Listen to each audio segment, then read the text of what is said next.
everybody. Welcome to People of Interest. I'm your host, Ryan T. Barlow, and thank you so much for joining us here on this wonderful Friday evening or Saturday morning if you are in another part of the world where it's Saturday morning. So if you're new to the show or you just need a refresher, I have come up with the descriptions for three very interesting characters. Waiting in the wings, I have three very interesting performers who are going to perform those characters. The catch is they have no idea what their character is, and they're not going to find out until I'm reading it to you, the audience.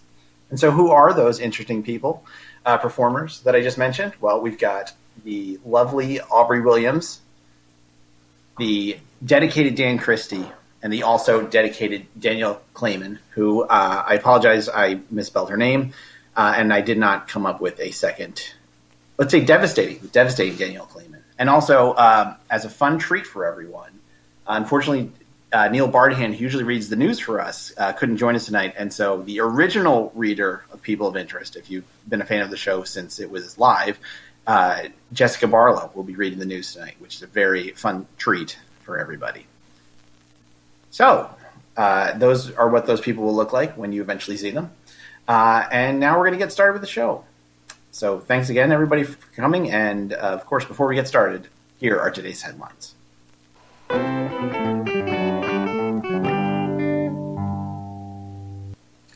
For POI News in Philadelphia, I'm Jessica Tierney Barlow, filling in for Neil Bardhan, who's really filling in for me, if we're being real. The Trump administration has mandated that hospitals no longer send critical information about COVID-19 hospitalizations to the Center for Disease Control and Prevention, and instead send them to the Department of Health and Human Services. Since the beginning of the pandemic, the CDC collected all manner of data related to COVID-19, including hospitalizations and bed and personal protective equipment availability. When asked for a comment about the change, Michael Caputo, HHS Assistant Secretary for Public Affairs, defended the new procedure, saying, "This has nothing to do with Dr. Fauci, who is working very hard on this pandemic." When pointed out that Dr. Anthony Fauci is the director of the National Institute of Allergy and Infectious Diseases, Caputo responded, "Oh, then I guess we're mad at somebody in the CDC. I don't know. It's hard to keep up." An international team of astrophysicists at Stony Brook University have been able to confirm the age of the universe. Scientists were able to use an image of the oldest light in the universe to confirm that the universe is approximately 13.8 billion years old. This news is baffling most scientists, as based on how slowly time is currently moving, that would mean the universe was formed in March. And finally, the Fuji-Q Highland Amusement Park in Japan is asking all patrons to not scream while riding their roller coasters as a safety precaution to prevent the spread of coronavirus. Instead, the park is suggesting that riders, quote, "please scream inside your hearts." If you're wondering if it's possible to scream inside your heart, as someone who works in education administration and has been working from home with a small child for 4 months, I can assure you that I scream inside my heart several times a day. It's really hot outside right now, and I forgot I was supposed to check the weather. For POI News, I'm Jessica Tierney Barlow.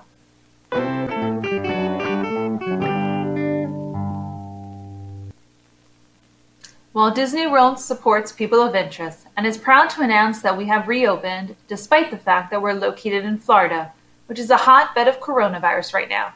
And let's be honest, there's definitely going to be a good chunk of people who refuse to wear masks in the park. So get here before we close again in like 3 weeks. The International Positivity Institute has a problem. As one of the foremost proponents of well-being, it encourages people all over the world to care for the well-being of yourself and others by wearing masks to prevent the transmission of the coronavirus. However, this conflicts with another core tenet of the IPI, which is to smile at everyone you see, which you can't really do behind a mask. Quite the conundrum. That's why the IPI's Chief Smiling Officer, Dr. Kristie Larson, and her team have been hard at work coming up with new alternatives to smiling while you're wearing a mask. This week, they have finally finished their new mask smiling guidelines, and I'm proud to announce that Dr. Larson is going to officially unveil them to the world here tonight on People of Interest. Dr. Kristie Larson, welcome. Thank you so much for having me. It's a pleasure to be here. First of all, I know this has been a huge undertaking for you. When it first came out, a lot of people looked to the IPI to say, hey, I need to smile. How am I going to smile behind this thing? So yeah, our hearts were broken. What was your initial sort of reaction? Well, we had a few things going on.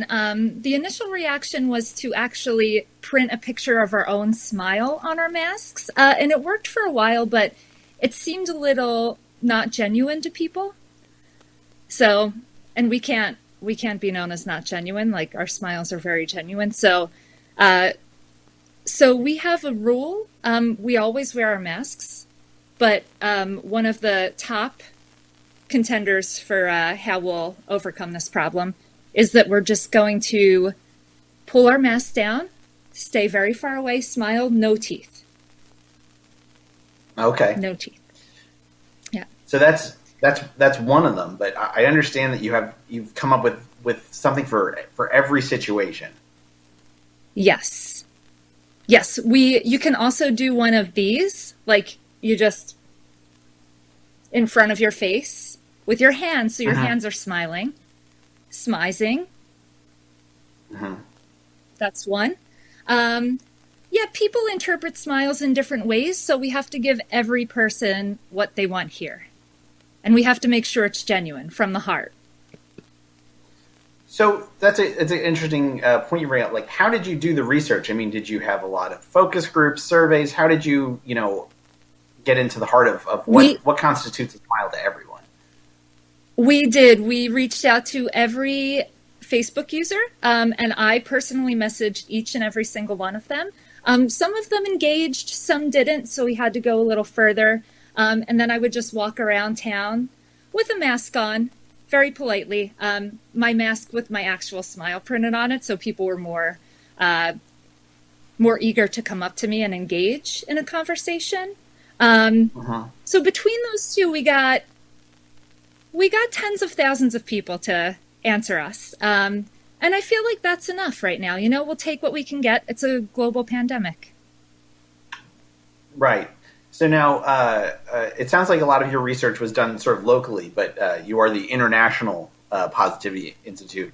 Were there, sort of hiccups in dealing with this in other countries and other cultures? We reached out to international Facebook users, but we could not travel. We had a plan initially. I was going to send my team out to different countries for some groundwork, but unfortunately we were restricted from a lot of the countries. So yeah, we just basically, we got, I think 30% of the people we interviewed were international. So, I feel like smiles are a universal thing, right? Everyone feels the same about smiles, and I don't want to assume that, but I know that. So that's where, regardless of who we talk to, we know how you feel about smiles. I think it's safe to say. Well, obviously you've done the research about smiles, but do you find that these new smiles behind masks, how are people receiving them? Are they as positively, do they affect people the same way as a regular smile? It depends on the receiver. I'd say about 70% of the time it does.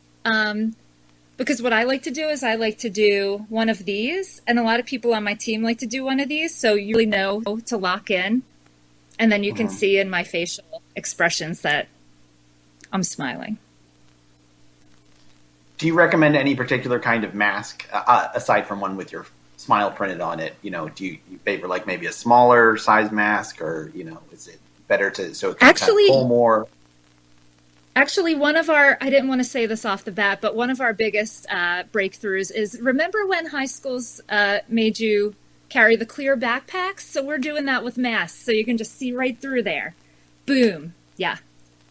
It's a clear plastic with a almost translucent fabric behind it, because cotton is the thing that will prevent it from going through. So yeah, it's actually pretty visible. You can see the smile 90% accurately. Oh, so Unless there is it's a cloudy day. some distortion. Sure. There's a little bit. We tried just the plastic, but the CDC didn't love that. So, we gotta do the right thing. Otherwise, what are these for? Right. Right? Great question. Yeah. So another question I did have is, a lot of people have been pushing back on masks lately. Yeah. For a lot of reasons that are probably not ideal. But Yeah. do you have you had any pushback from your own membership of saying, I'm not going to wear a mask. I need to smile. My smile is more important. I think initially we were all kind of having the internal struggle, and a lot of our smiles were turning upside down when we were dealing with that. It was really hard because we can't lock this up. We can't lock these up. We can't hide them from the world. That's my only job, my only mission in life. So we were really, really torn. And we kind of all figured out creative ways to get around it individually. So, I'll have my friends, parade down my alleyway, and I'll just be peering over the backyard wall and smiling. So we're all dealing with it in our own ways. It's part of our self-care. I can't tell anyone to wear a mask or not wear a mask. I don't have that power. I'm not the president, So basically, people will make their own choices. And while I think everyone should wear a mask, we can kind of be safely away from people and flash a little grin, Get creative. A couple of people are hoping to see you demonstrate. Do you have a mask, one of your masks available, just a standard mask that anybody could use? You know what? Give me 1 second.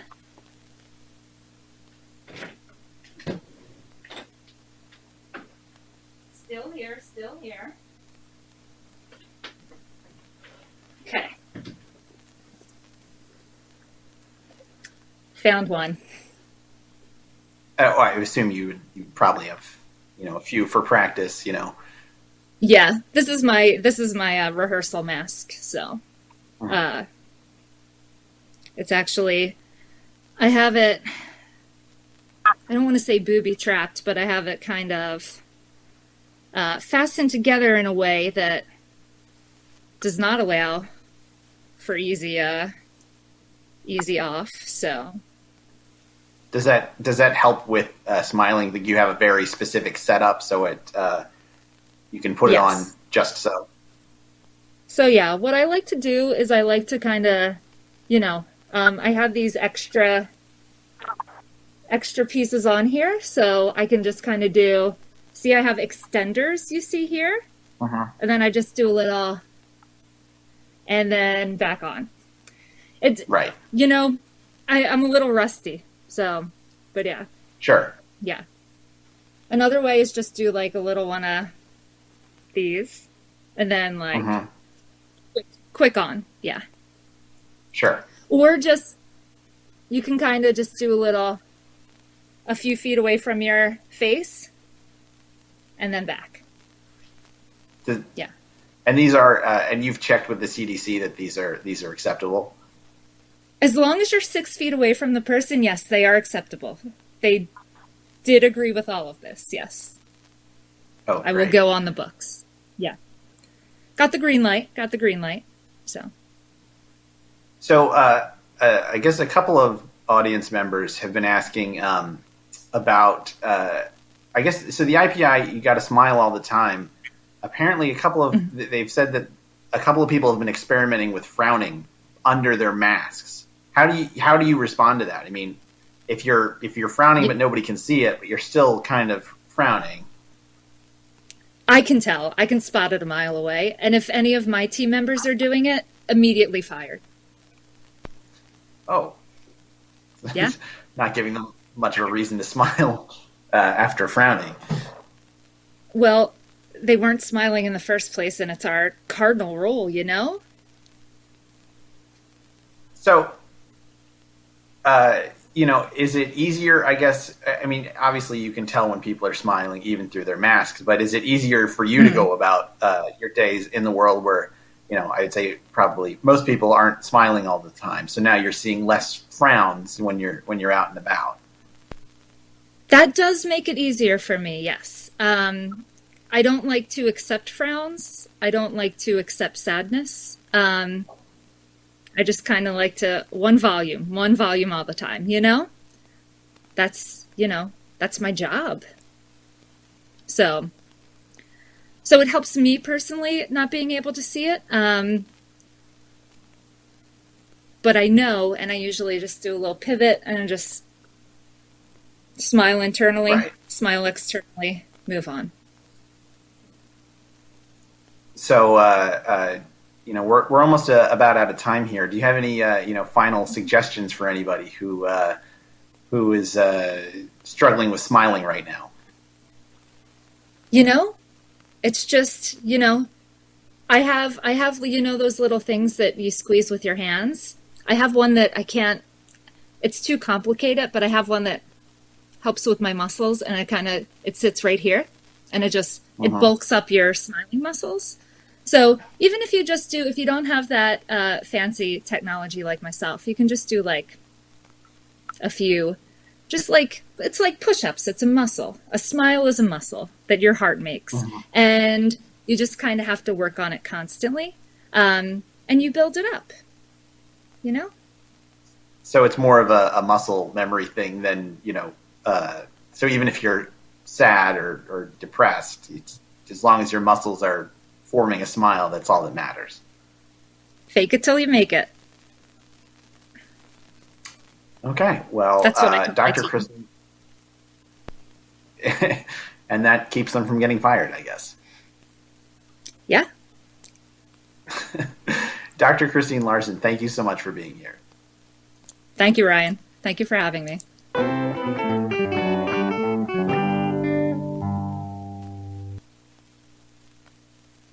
People of Interest is supported by Paw Patrol.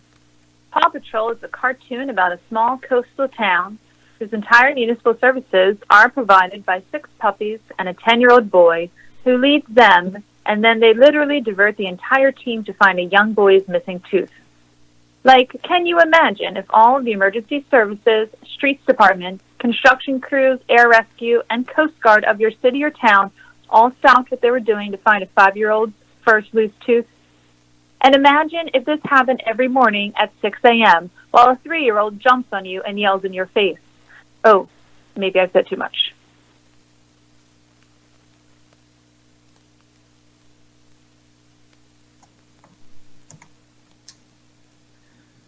Like many people in America, my next guest, George Burris, was laid off due to the coronavirus and left wondering what to do. As a public relations writer, he knew he wanted to keep writing, so he decided to use the time to write the great American novel. Unfortunately for Burgess, it turns out he didn't have any ideas for a novel, great American or otherwise. Seeking inspiration, he turned to the classics and found a very different inspiration than the one he was expecting. Burgess has become one of the world's preeminent cover authors. Much like a musician might cover a song, cover authors tirelessly rewrite classic books line by line, word by word, creating a bold, inventive, and wholly new book that's exactly the same as the original. So far, he's done covers of such classics as The Great Gatsby by F. Scott Fitzgerald, 100 Years of Solitude by Gabriel Garcia Marquez, and To the Lighthouse by Virginia Woolf. He joins us here tonight to talk about his process and discuss his most ambitious cover yet, Ulysses by James Joyce. George Burgess, welcome. Hey, buddy, how you doing? What's up? Thank you so much for being here. It sounds like you're pretty busy churning out all of these novel covers. So, like a lot of what happens is, people hear me talk and they think, this guy doesn't know novels. This guy doesn't know anything about literature. But I was like, I've been working in public relations for the New York City Housing Authority for like most of my life, and that's a tough job, man. I mean, people got rats crawling under the doors, they got toilets overflowing, whatever. And I got to make that right. So it's tough, man. So I took this course. I was laid off, government budget cuts. And, I thought to myself, like, let me reread the great literature of the world, and let me see if I can just like put myself in that shit. You know what I'm saying? So, we talk about Ulysses. I want to talk about, before we get to that, because that is not yet gone out, to the public. I want to talk about, what I did right before that was To the Lighthouse, man. And the process there, that's already public.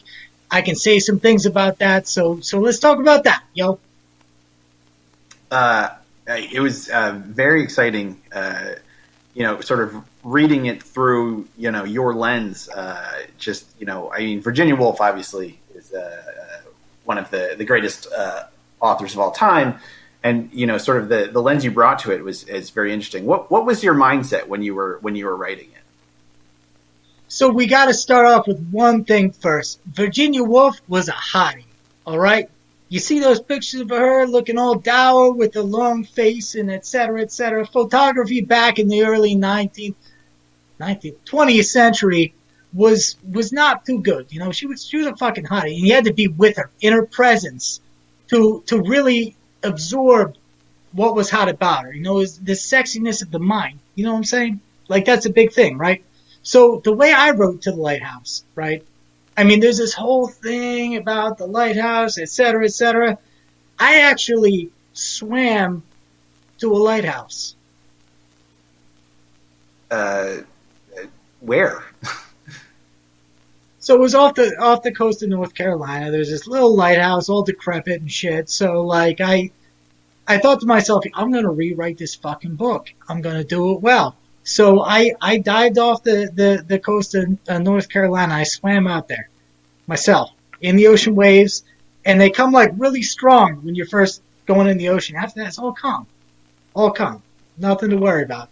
I went to the lighthouse. I got to the lighthouse, and the lighthouse was like fucking knocked down. So I climbed up to the lighthouse like laterally, you know what I'm saying? Like just like this. Got to the top. I was like, I'm to the fucking lighthouse, you know what I'm saying? So like I got to that like sort of tipped over point there, and I rewrote the book word for fucking word. Hadn't read it. All I saw was these sexy ass pictures of Virginia Woolf from the early 20th century, and it was like, bam! You know what I'm saying?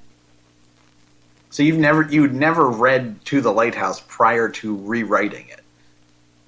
Well, okay, let us be straight here. I read the title of To the Lighthouse when I was trying to like impress this chick back in high school. She was all into literature, and I was like, yo, I'll go with you to that aisle and Borders. You guys remember Borders? It used to be a thing. You took your dates there in the suburbs if you want to seem sophisticated. So like we were walking down the literature aisle with the little, me and this chick next to me, and she's like, oh man, Virginia Woolf, like To the Lighthouse. I was like, I saw the title. I was like, To the Lighthouse. There you go, my friend, if you want to get laid. And I thought that to myself. I was like, yo, going to the lighthouse. I don't care what time in my life it takes place, man. I would have done it when I was 60, man. If I saw a lighthouse and I was like digging some like 65-year-old chick, whatever happens at that age, I don't even know. I would have gone. You know what I'm saying? Well, so tell me about do you remember the very first book that you decided to cover, and what was it made that made you say, this is for me? I'm gonna do the cover of this book. Oh, you're talking about you may have got your chronology wrong in the past. You're talking about The Great Gatsby, right? So like, let me tell you a little story, man. I'm in 7th grade. It's Christmas Eve, man. Like, I know Santa Claus doesn't exist at this point, and like I stayed up too late or whatever, and like I fell asleep, and my parents put all the presents under the Christmas tree. And I was like, yeah, whatever, man. We're going to ignore that. We're going to just keep on with the charade. And I turned my head and I saw this green Christmas light hanging off of the balcony, right? There was a yellow one, a blue one, a red one, whatever. My mind fixated on that green light, and I just fucking meditated on that green light all night. Just bam, like right there. And you know what I'm saying? Like, I watched that thing for like 7-8 hours. Couldn't sleep that night because I knew about the presents under the tree, as you can imagine. And suddenly, boom, it occurred to me, The Great Gatsby, wrote the whole fucking book the next day between present opening and family coming over. And I compared it later when I got to high school. I compared it. I was like, yo, this is my manuscript, The Great Gatsby. It was written on toilet paper because, we were kind of poor. And word for word, bro. Word for fucking word, yo. So that's pretty remarkable. I mean, these are just coming from. So tell me, what has the response been like for you? What have the critics have been saying? Obviously you've developed a certain amount of notoriety, but have you saved any clippings or anything of your favorite criticisms? Yeah, so Time Magazine did a piece in which they said I was a fraud. But it was never published. Like, I found out about it, but it was on the newsroom floor. They were just like, why are you even bothering with this shit? So, that's about it, man. I mean, I got into the Twitters, lately, but I'm talking about things that happened like years and years ago, and I'm like posting about it, and everyone's like, we don't care. Where are your pictures? Where's your Instagrams? It's all a mess. So we've got a couple people wondering, when you're one of our audience members, Jess, is asking also redo the cover art when you're doing the novel. Yeah, do I redo the cover art? Now that is a question that people have asked me for like a number of years, and I gotta put it back to you, man. Do you ever redo the cover art of things you like when you're in the bathroom with a ballpoint pen and a roll of toilet paper? I want to know this from you because I feel like this is a chance for us to connect. So let's have it. I can honestly say that I have never in the bathroom recreated the cover of a novel that I have read. But like, what about an album? Like you've done that, right? Like everyone's done that. Like you listen to Ride the Lightning from Metallica, great fucking album, and you're never in the bathroom trying to pass a hard shit, and you see you left a pen in the shower, and you got the toilet paper there, and you're just like, man, I'm gonna be here for like 2 or 3 fucking hours, man. I roll it, guy in an electric chair, little lightning coming down. You never done that. I mean, you gotta be real with me, man. I know you done. No, I've never. Honestly, say I've never done that. Have you done that? I guess is now my question. Well, so you asked me earlier about book covers. I could give a damn less about book covers, man. They change, the worst thing is Penguin comes out with something, man. Penguin's like, oh, we own the rights now, and they put some stupid-ass, shitty-ass thing on the cover. It's just like, you ever gonna sell that book? No, that book is gonna get, like, ground up in a fucking thing they put the garbage trees in when they're chopping down the trees. But I'll tell you, album art, a single sheet of toilet paper, a really firm hand, and a ballpoint pen, you can create any album art you want, man. Beatles, Abbey Road, I got about 100 examples of that perfectly done. I don't wipe my ass with them. I don't. I'll tell you that. I open my cabinet in my bathroom and I stack them up very neatly. And I've got a stack about this tall, the album covers. I'm hoping that when I die, someone finds them. Cool. Get back to the topic at hand. So you're tackling Ulysses now. It sounds like normally you're writing books in one sitting, but this is taking a little bit longer. Can you tell us a little bit about what was your inspiration for Ulysses? And I don't know if you have a couple of choice lines you'd love to share. Yeah, so my inspiration with Ulysses is, as we all know, the main crux of the book is that a guy got cuckolded and he's walking around Dublin all day. He knows some other guy is fucking his wife at home and he's getting into all sorts of shenanigans. So, like, here's what happened to me. I didn't mean to rewrite Ulysses, or a couple chapters of it anyway. Like, what happens? I got married to a woman. It was kind of impulsive, and I knew she had some proclivities, here and there. So this one day, I knew she was going to be cheating on me, right? And we're in quarantine, so like that's really fucking hard to be cheating on somebody in quarantine. But I knew it was happening. I could see the text messages. I could see the distraction that she had and all that. So like what I did is one day I put on my boots, I put on my waistcoat and my whatever they wore in those days. I recreated it with felt. You like felt? It's very soft. So I recreated it with felt. And it didn't look so good, but I was like, whatever. So like I was like, my woman's gonna be fucking another dude today, so what I'm gonna do is I'm gonna go out and I'm gonna walk the streets of Philadelphia. And I walked first I left my place, I walked all the way down to the Navy former Navy terminal, whatever it is. Then I walked all the way up Broad Street and I went to West Oak Lane, East Oak Lane, I went to the far northeast, whatever, I came back. And the thing is, like, I knew like some dude was fucking my broad on this couch on which I sit right now, which is sanitized, you know, because COVID, Lysol. And what's remarkable about this situation is the entirety of James Joyce's Ulysses, which I never read, by the way, flowed into my head as I was walking.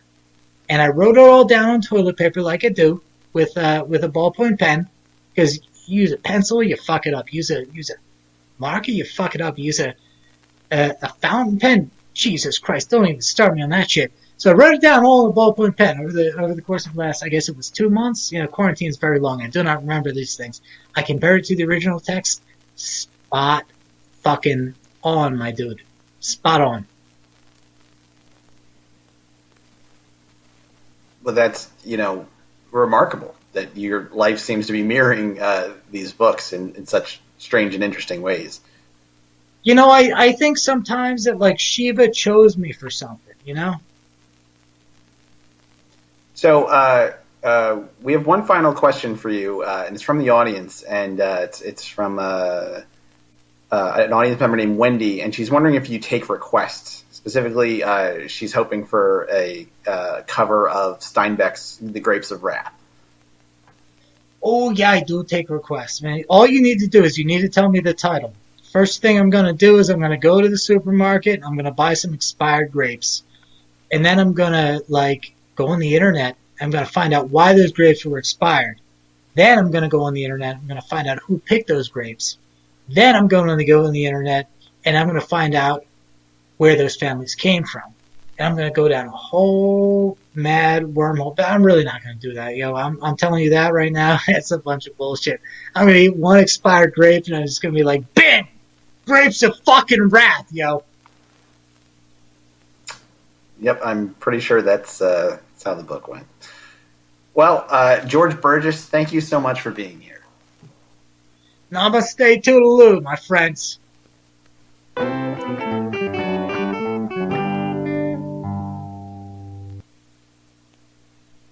Ortega supports people of interest. I would like to remind you that you don't have to have tacos only on Tuesday.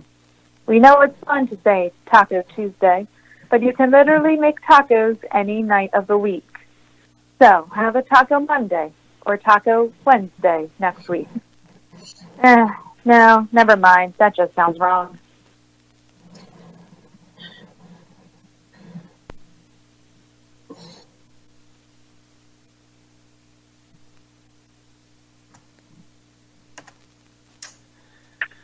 The Trump White House has accidentally spawned something of a cottage industry for former employees, insiders, acquaintances, and family members to write books about the president. From Omarosa to John Bolton to Mary Trump, anyone who has any level of intimacy with the president can become a best-selling author. While all of these books offer a unique perspective about the president, my next guest stands out with probably the most unique relationship of any author who has recently written a book about Trump.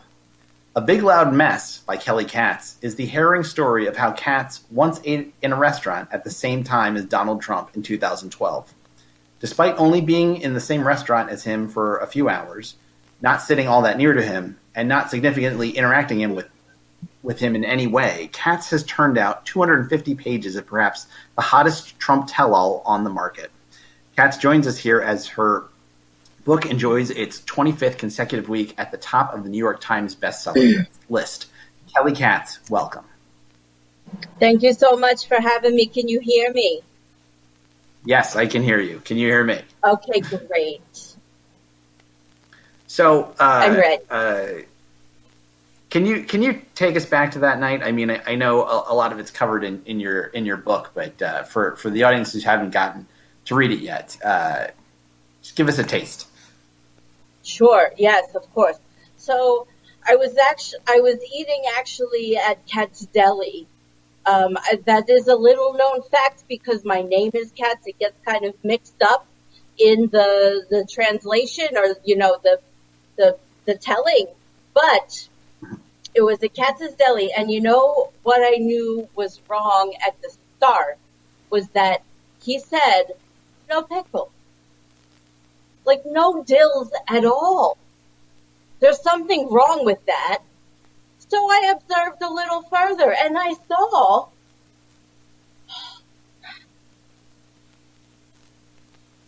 I don't know. I'm sorry, this is difficult.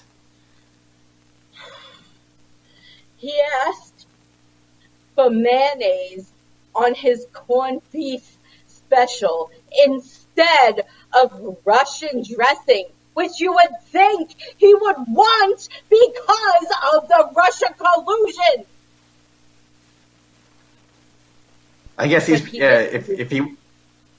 I guess if he if he wasn't then, he certainly would be ordering it now. But sorry. Anyway, so you're sitting there. You're a couple tables over from him. Did you at the time think this is really going to be kind of a momentous point in my life? Like 2012, nobody thought he was going to be president of the United States at this point, or even relevant at all. But you could. Did you have some kind of a feeling?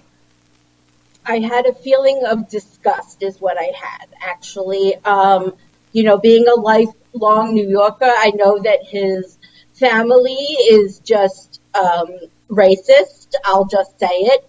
And they've held, all kinds of marginalized communities in rent court for, not paying rents that they shouldn't pay because the buildings are broken. I'm sorry. It's totally fine. I know, from reading the book, I could tell this was a very emotional, writing for you. Yeah. And I think what's so remarkable to me is that, over the course of the book, you make it clear that you were at Katz's Deli for only, maybe an hour and a half. And you have so much, to say on just that short amount of time. How do you think that, it really affected you, so deeply? Well, to be perfectly honest, in 2012, he was just an apprentice host. So, there was and any thought of him running for president was like, it was just like talk, So I just like, oh, this guy and with the things and the mayonnaise, like, all right, get out of here. I know this is a photo op for you, but like I live in this neighborhood. Anyway, so I didn't know that he was going to be running for president. But when I found out, the entire neighborhood heard from me. Well, it raises a good question that I think. Well, this raises a good question that I think a lot of people have, which is, why now? Why release the book, in the past 25 weeks ago, as opposed to, when he was running for president. Right. I know a lot of people are saying that, like, oh, she's doing it because, like, he's president now and for the money and all of those things. I'm not his niece. Okay. I have no connection to him except that we were both born and raised in Queens. But the fact that I saw him just like, man, mayonnaise shouldn't even it shouldn't even exist at Cats, to be perfectly honest. So I knew from right there that he was just a fucking idiot.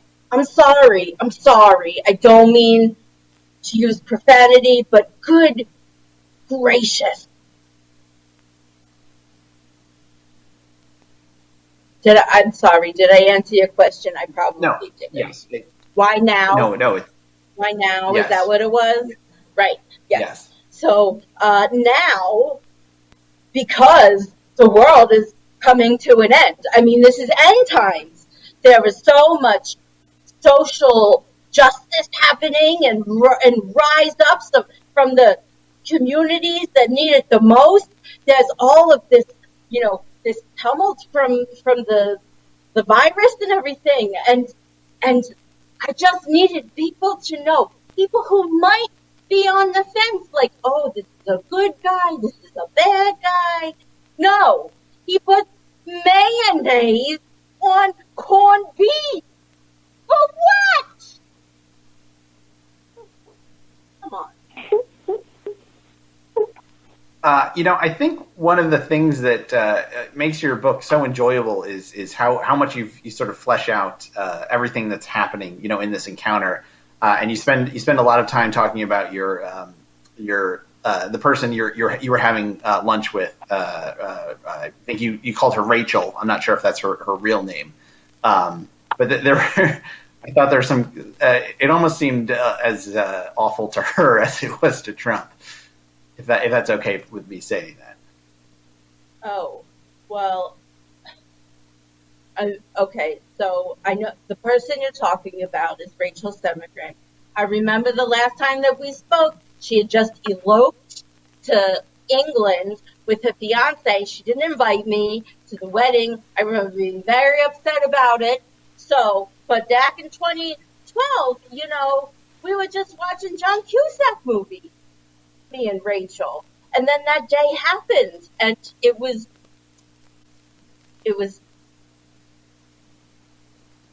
really hard for both of us, Mm-hmm. But it seemed like she. It seemed in the from my perspective reading it seemed like she didn't understand the gravity of it the same way that you did. Why would do you think she? That it was? I mean, I'm sorry, go ahead. Do you think that you were sort of more in tune to the moment? You kind of felt the storm coming more so than other people, or do you think that maybe she just didn't see it? Is it you or her? I guess. Right. Yes. No. I understand the question. So I knew that this was that his train was just going to keep on going. I knew that the television was not enough for him. The hosting was not enough for him, and that he needed to be more in charge. He's a very narcissistic man. I've grown up around them. I know what they like. I know what they don't like. So, I just had a very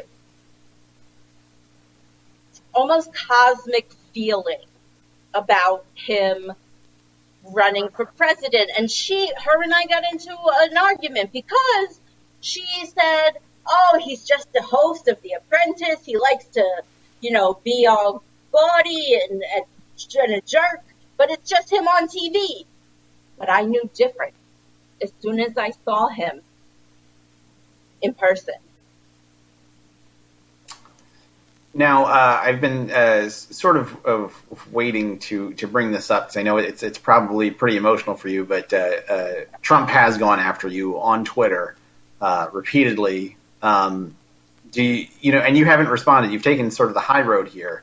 Do you want to finally sort of hit back at some of the things that he said? You know what, Ryan? That's exactly what he wants me to do. And I will not play his game. I will not. Fuck you, Mr. Trump. I will not play a game. You're a jerk. You shouldn't say things about people who you don't know. People who aren't alive or who have never existed. Shut it. Fat face. And he all I have says, to say. okay, well, I did want to sort of, I guess, focus on the one where he says he does remember that luncheon, and he says he did see you, and he did have some unkind things to say about you, and that was, I think, a lot of people were really sort of thinking that was what was going to push you over the edge of the things he said about you, that he did remember that lunch, and you know, is I don't want to push your buttons or open up a scar or a wound or anything, but I think everybody in the audience really wants to know how you feel about that. Well, I mean, honestly, do I need to watch my language here, like, a lot? We can censor it later. It's fine. Okay. So, like, honestly, it's just, like, shut the fuck up. I don't get it. I don't understand why you're still talking and like saying words. I don't care if they're about me. I don't care if they're about somebody else. You, Mr. Trump, you were the one who started this feud when you put the mayonnaise on a corned beef special. This is your fault. You have started this war, and it will not end.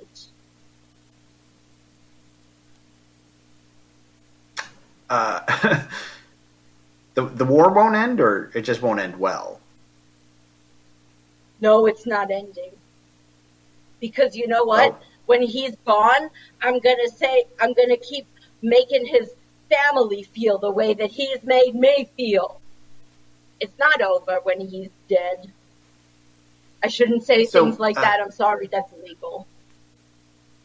What would be the equivalent of you having mayonnaise on a corned beef sandwich to his family? I'm sort of curious about that. It would probably be like putting on tanning lotion before going outside. Right? I mean, that's the same thing. Like, you put on the lotion and you're already getting tan, but then you go outside and what? You know? Right. It's what's the point of turning orange if you could turn Right. orange in the sun? Exactly. And also, you shouldn't wear those stinking eye things that make all of the skin around your eyes still white, you dummy.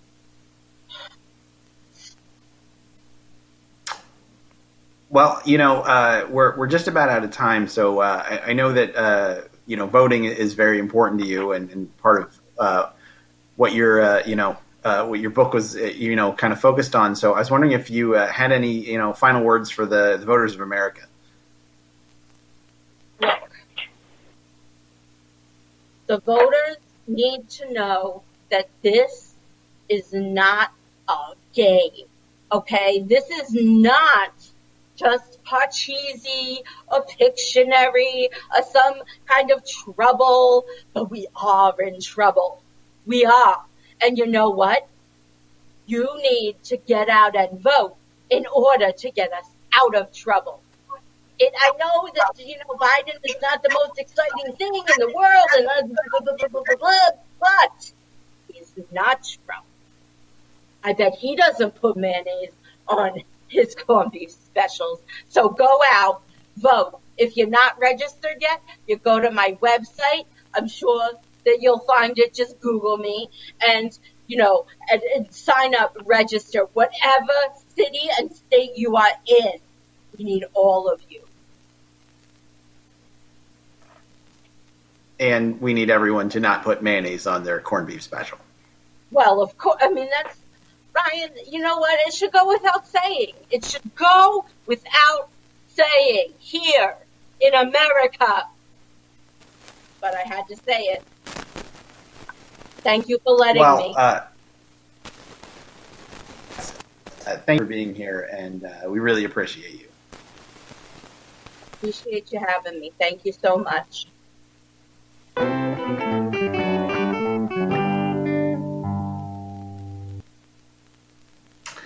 Okay, that's our show for tonight. Thank you so much for coming. Thank you for your questions. Hope you enjoyed yourselves. Yeah, let's give the cast a round of applause again. Here comes.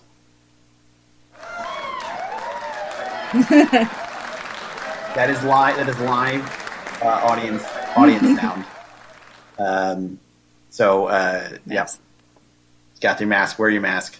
I'd like to give everybody on the show a little chance to shout themselves out if they have anything coming up. So, Aubrie, what do you got going on? Right now, basically just in my house. But you can check. Shannon and I started a production company, and we produced one thing before COVID hit. So check out KingFridayProductions.com or on Facebook. So Shannon DeVito. Should say Shannon DeVito specifically. Not everyone knows who Shannon is. Sorry. Although she has been on the show. My bad. Yes, that's right. I watched. Dan. So, let me say, first of all, thank you for having me. And second of all, I was backstage with Dr. Christine Larson, also known as Aubrie, and she was not wearing a mask, and I had to wear this the whole time because the smiling thing was very uncomfortable. And usually, I'd be like, if we're on a Zoom, we shouldn't wear masks, but that was too much. So, also, I have some charities to promote. One, I don't remember its name. It has to do with PSP, post-subnuclear palsy, and I will let you all know. But it's something that I care about a lot, and rare disease, and I'll follow up on that. But anyway, thank you for having me, Ryan. And Dr. Christine Larson, whose name I wrote down, do not fucking smile in my presence. Jesus Christ, that was too much. There we go. That's how it should be. Yeah. Thanks, Dan. All right, Danielle, coming to you. Yep. Hello. I am not doing much comedy-wise, but please go to Instagram and check out Montessori for Social Justice. That is a wonderful program that I'm getting involved with. Teaches teachers of young children how to raise or educate anti-racist kids. So check them out. They're great. Thanks for having me, Ryan. I really appreciate it. No problem. And Jesse, thanks for stepping in for Neil. You are the OG newsreader. Sorry, we had a few technical hiccups.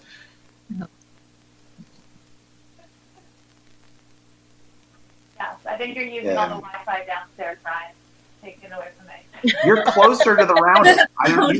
You should have all of it.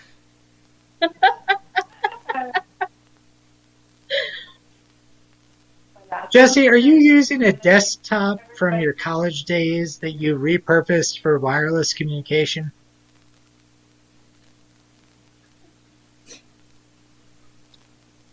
That looks like a yes. Yeah. Yeah.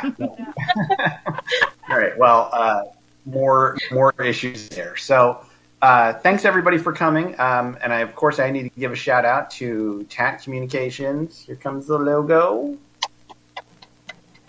Boom. They're the ones who put together this awesome presentation. I don't want to be on horn, but I think we're probably the best looking comedy show out there right now. So if you ever need any cool presentations for your work or other ventures, check them out.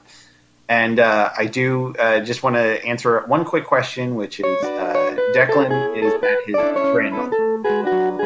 So, thank you so much again for coming, and have a great evening. For people of interest, I've been Ryan T. Barlow. Stay interesting.